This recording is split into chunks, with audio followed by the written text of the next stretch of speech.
राधे राधे। जय श्री कृष्णा। जय हो माता सरस्वती की जय।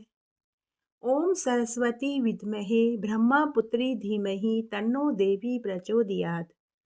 माघ मास के शुक्ल पक्ष की पंचमी के दिन बसंत पंचमी या सरस्वती पूजा देश भर में मनाई जाती है। भारतीय पंचांग के अनुसार 6 ऋतुएं होती हैं। इनमें से बसंत ऋतु को ऋतुओं का राजा कहा जाता है। बसंत पंचमी के दिन बसंत ऋतु का आरंभ शुरू हो जाता है। इस दिन भगवान विष्णु, कामदेव और रति की पूजा की जाती है। आज ही के दिन भगवान श्री राम माता शबरी के आश्रम में आए थे। इसी खुशी में बसंत ऋतु का त्योहार मनाया जाता है। प्रारंभिक काल में भगवान विष्णु की आज्ञा से ब्रह्मा जी ने जीवों को खास तौर पर मनुष्य योनि की रचना करी थी। ब्रह्मा जी ने मनुष्य योनि की रचना तो कर दी, लेकिन वे अपनी ही रचना से संतुष्ट नहीं थे। उन्हें लगता था कि कोई कमी रह गई है, जिस कारण चारों ओर मौन छाया हुआ था। भगवान विष्णु से अनुमति लेकर ब्रह्मा जी ने अपने कमंडल से पृथ्वी पर जल छिड़का, जिससे एक कंपन उत्पन्न हुआ। उसके बाद वृक्षों के बीच में एक अद्भुत शक्ति का प्राकट्य हुआ। यह प्राकट्य एक चतुर्भुज सुंदर स्त्री का था, जिसके एक हाथ में वीणा और दूसरा हाथ वर मुद्रा में था। अन्य दोनों हाथों में पुस्तक और माला थी। ब्रह्मा जी ने देवी से वीणा बजाने का अनुरोध किया। जैसे ही देवी ने वीणा का मधुर तान छेड़ा, संसार के समस्त जीव जंतुओं को वाणी प्राप्त हो गई। जलधारा में कोलाहल होने लगा। पवन के चलने से सरसराहट होने लगी। तब ब्रह्मा जी ने उन देवी को वीणा की देवी कहा। सरस्वती को बागेश्वरी, भगवती, शारदा, वीणा वादिनी, वाद्य देवी सहित अनेक नामों से जाना जाता है। यह विद्या की देवी, बुद्धि प्रदाता है। संगीत की उत्पत्ति करने के कारण यह संगीत की देवी भी कही जाती है। बसंत पंचमी के दिन इनका जन्म हुआ था, इसीलिए बसंत पंचमी का त्योहार मनाया जाने लगा। सरस्वती के रूप में यह हमारी बुद्धि, प्रज्ञा और मनोवृत्ति की संरक्षिका है। पुराण के अनुसार भगवान श्री कृष्ण ने सरस्वती जी से खुश होकर उन्हें वरदान दिया था कि बसंत पंचमी के दिन तुम्हारी पूजा की जाएगी। तभी से बसंत पंचमी के दिन माँ सरस्वती की पूजा की जाने लगी। बसंत पंचमी के दिन सुबह जल्दी उठकर स्नान आदि करके पीले वस्त्र धारण करने चाहिए। मंदिर की साफ सफाई करके सरस्वती जी की प्रतिमा और गणेश जी की प्रतिमा को चौकी पर स्थापित करना चाहिए। माता सरस्वती और गणेश जी के साथ सभी देवी देवताओं को बसंत पंचमी के दिन सफेद या फिर पीले वस्त्र पहनाने चाहिए। पाटे के ऊपर एक कलश रखें और उसे भी फूलों से सजाएं। माला पहनाएं। सफेद और पीले फूलों की माला से देवी देवताओं का श्रृंगार आज के दिन करना चाहिए। इस दिन नवग्रह के साथ गणेश जी और सरस्वती की पूजा करने का विधान है। माता सरस्वती के भोग में पीली वस्तु का भोग चढ़ाना चाहिए, जिसमें फलों में मौसमी, नारंगी, लड्डुओं में बूंदी के नुक्ती के लड्डू और मीठे पीले भात बना करके भोग लगाना चाहिए और उसी का प्रसाद सभी भक्तों में बांटना चाहिए। यह त्योहार केवल विद्यार्थी ही नहीं, सभी को मनाना चाहिए। माता सरस्वती को पीले फूलों की माला पहनानी चाहिए। पीले या सफेद वस्त्र धारण कराना चाहिए। इस दिन पीले फल, मालपुए और खीर का भोग लगाया जाता है। आज के दिन सभी घरों में पीले मीठे भात बना करके माता सरस्वती को भोग लगाया जाता है और वही प्रसाद में भी बांटा जाता है।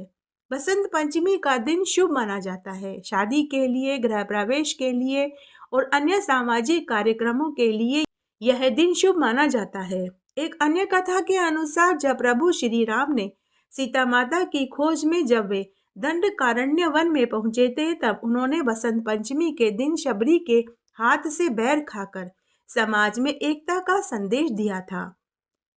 माघ मास की शुक्ल पक्ष की पंचमी का दिन ऋतुराज बसंत के आगमन का प्रथम दिवस माना जाता है। भगवान श्री कृष्ण इस उत्सव के अधिदेवता हैं। ब्रज प्रदेश में आज के दिन राधा कृष्ण के मंदिर में यह त्योहार बड़ी धूमधाम से मनाया जाता है। इस दिन से फाग उत्सव भी शुरू हुआ था, जो फाल्गुन मास की पूर्णिमा तक चलता है। गेहूं और जौ की स्वर्ण की बालियां भगवान को अर्पित की जाती है। बसंत पंचमी के दिन घरों में पीले केसर के मीठे और नमकीन चावल घी के बनाए जाते हैं और अग्नि को समर्पित करके भोग चढ़ाया जाता है। इस दिन पितरों को भी तर्पण दिया जाता है। इस दिन कामदेव और रति को प्रधान देवता के रूप में मानकर पूजा की जाती है। माँ सरस्वती के साथ विष्णु भगवान, गणेश, सूर्य और महादेव जी की भी पूजा करनी चाहिए। वीणा वादिनी माता सरस्वती ने ही सबसे पहले सृष्टि को स्वर प्रदान किया था। माता सरस्वती की वजह से ही पेड़ पौधे, पशु पक्षी, झरने, तालाब, नदी नाले, चर अचर, मनुष्य सभी को आवाज मिली थी। आज हम जो बोल पा रहे हैं यह माता सरस्वती की ही देन है। माता सरस्वती हमें यह प्रेरणा देती है कि चाहे कितनी ही कठिन परिस्थितियां क्यों न हो, मनुष्य को सदैव मीठे वचन ही बोलने चाहिए, क्योंकि जाने अनजाने में बोले गए हमारे मीठे और कड़वे वचन सत्य हो सकते हैं। क्योंकि पूरे दिन में एक बार माता सरस्वती हमारी जुबान पर आकर विराजमान होती है। 24 घंटे में से एक समय ऐसा आता है जब माता सरस्वती मनुष्य की जुबान पर आकर बैठती है। उस वक्त हमारा बोला गया वचन सत्य हो सकता है, इसलिए हमें तोल मोल कर बोलना चाहिए। पता नहीं किस समय हमारी जुबान पर माता सरस्वती जी आकर बैठ जाए। एक प्राचीन कथा के अनुसार तेजाजी महाराज की सास जब दूध निकाल रही थी तो उसी समय तेजाजी महाराज घोड़े पर सवार होकर अपने ससुराल अपनी पत्नी को लेने पहुंचे। जब उनकी सास दूध दूह रही थी तो घोड़े की टाप की आवाज से गाय बिदक गई। गाय के बिदकने से भरी दूध की बाल्टी ढुड़ गई। उनकी सास के मुंह से निकल पड़ा कि यह घोड़े पर कौन बैठकर आया है, जा तुझे काला नाग डस ले। तो तेजाजी महाराज को काले नाग ने डस लिया। उस वक्त तेजाजी महाराज की सास की जुबान पर माता सरस्वती आकर बैठी हुई थी, तो उनका कहा हुआ वाक्य सच हो गया। एक अन्य कथा के अनुसार एक बार विधवा बुढ़िया माई अपने विकलांग पुत्र के साथ रहती थी। जब वह जवान थी तो उसने अपने पुत्र को अच्छे से पाल पोस लिया। अब पुत्र 20 बरस का हो चुका था। विधवा बुढ़िया माई भी अब बुजुर्ग हो चुकी थी। उसे अपने पुत्र के भविष्य की चिंता सताने लगी। एक रात्रि को वह मनी मन सोचने लगी कि मेरे मरने के बाद मेरे पुत्र का क्या होगा, कौन मेरे पुत्र का ध्यान रखेगा, कौन इससे विवाह करेगा। तब एक दिन रोज की तरह वह अपने मालकिन के घर झाड़ू पोछा कर रही थी। उस दिन बसंत पंचमी का दिन था। उस दिन बुढ़िया की मालकिन की तबीयत ठीक नहीं थी, उसे बुखार था। तो मालकिन ने बुढ़िया माई से कहा कि माई, आज बसंत पंचमी का मेरा व्रत है, मेरी तबीयत ठीक नहीं है, क्या तुम मेरी पूजा घर की साफ सफाई कर दोगी, माता सरस्वती की पूजा करके आरती कर दोगी, उनके लिए भोग बना करके उन्हें भोग चढ़ा दोगी, तुम्हारा बहुत भला होगा। वैसे तो बुढ़िया माई को अपने बेटे को संभालने जाना था, लेकिन मालकिन की विनती को उसने नहीं ठुकराया। उसने कहा, मालकिन, मैं बड़ी ही गरीब और अनपढ़ हूँ, मैं यह सब कुछ चीजें नहीं जानती, आप मुझे बताते जाना, मैं सब कर दूंगी। फिर मालकिन बताती गई और बुढ़िया माई सभी कार्य पूजा के करती गई। सबसे पहले बुढ़िया माई ने पूजा घर की साफ सफाई करी। चौकी पर पीला कपड़ा बिछाकर माता सरस्वती और गणेश जी की मूर्ति को स्थापित किया। पीले फूलों की माला पहनाई, घी का दीपक जलाया, अगरबत्ती करी, नारियल रखा। फिर रसोई में जाकर मीठे पीले भात बनाए, फिर आरती की थाली जमाई, आरती करी और भोग चढ़ाया।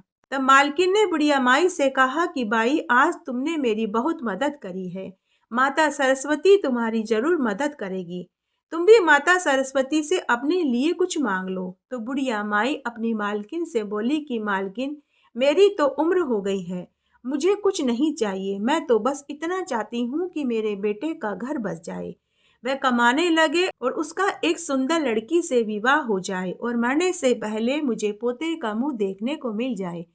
बस मैं यही चाहती हूँ और कुछ नहीं चाहती। जब बुढ़िया माई काम करके घर जाने लगी तो मालकिन ने उसे कटोरा भर कर मीठे पीले भात का प्रसाद दिया।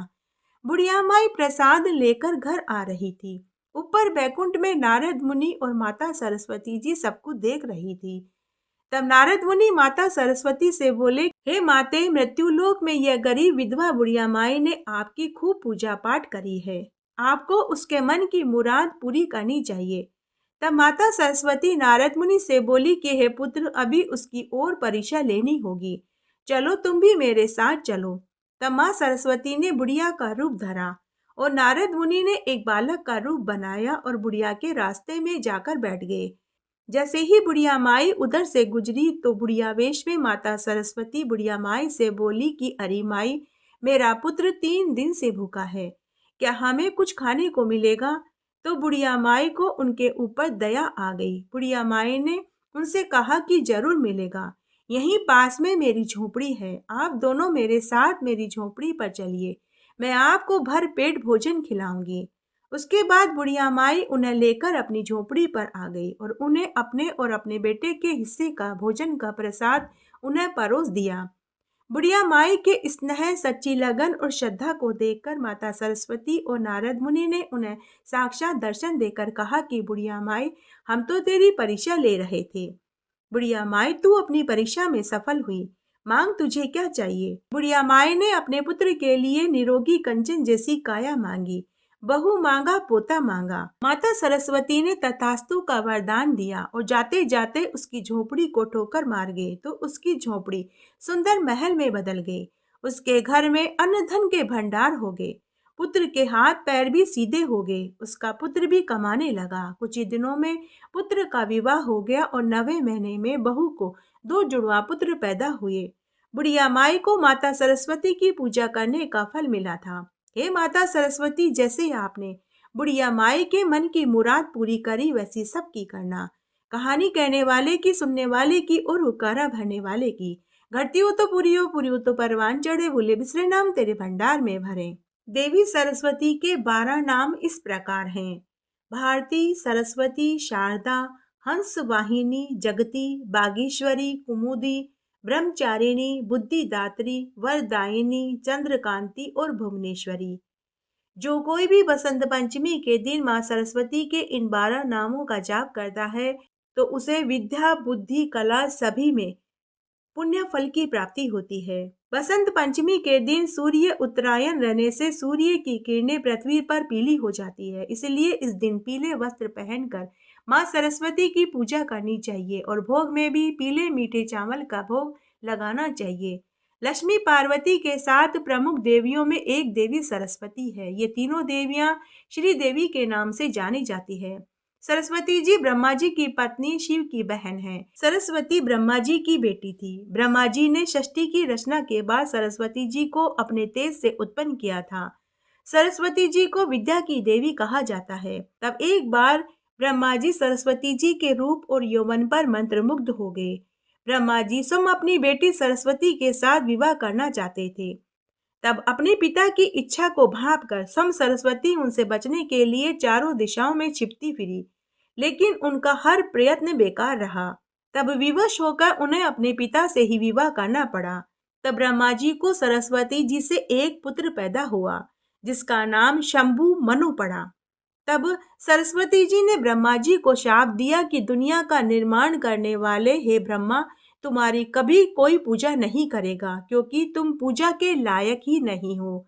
भगवान विष्णु, महेश और कृष्ण जी के दुनिया भर में हजारों सैकड़ों मंदिर हैं, लेकिन ब्रह्मा जी का केवल एक ही मंदिर है और वह पुष्कर में है। देवी सरस्वती विद्या और बुद्धि को देने वाली है, इसीलिए हर घर में बसंत पंचमी के दिन माँ सरस्वती की पूजा की जाती है। पौराणिक कथा के अनुसार सरस्वती जी ने जब भगवान कृष्ण को देखा तो वे उनके रूप पर मोहित हो गई। वे उन्हें पति रूप में पाना चाहती थी। जब भगवान श्री कृष्ण को सरस्वती जी के मन की बात पता चली तो उन्होंने सरस्वती से कहा कि हे देवी, मैं तो सिर्फ राधा के प्रति समर्पित हूँ। हे देवी, मैं तुम्हें वरदान देता हूँ कि माघ मास के शुक्ल पक्ष की पंचमी को तुम्हारी विद्या, कला, ज्ञान की देवी के रूप में पूरा जगत पूजा करेगा। तब सबसे पहले भगवान श्री कृष्ण ने देवी सरस्वती की पूजा करी। तभी से बसंत पंचमी के दिन माँ सरस्वती की पूजा करने का विधान है। एक अन्य कथा के अनुसार गंगा ने सरस्वती जी को शाप क्यों दिया था? विष्णु भगवान की 3 पत्नियां थी, जिनमें लक्ष्मी, गंगा और सरस्वती थी। एक बार गंगा ने विष्णु भगवान के प्रति अपना अनुराग लगाया और प्रेम जाहिर किया, जिसे देखकर सरस्वती जी को ईर्ष्या हुई।